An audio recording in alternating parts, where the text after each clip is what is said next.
پاکستان اور مصر کی افواج کے درمیان مشترکہ انسداد دہشت گردی مشق تھنڈر 2 کا آغاز ہو گیا ہے۔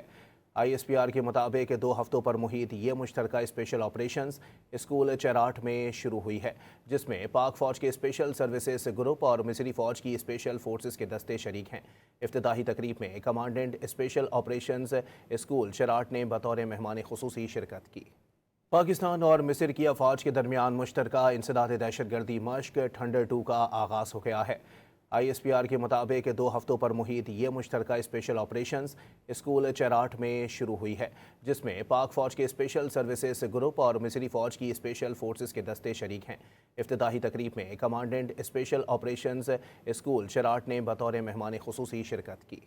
پاکستان اور مصر کی افواج کے درمیان مشترکہ انسداد دہشت گردی مشق تھنڈر 2 کا آغاز ہو گیا ہے۔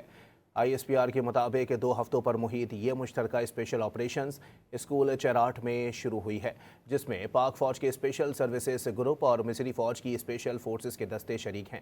افتتاحی تقریب میں commandant special operations school Cherat نے بطور مہمان خصوصی شرکت کی۔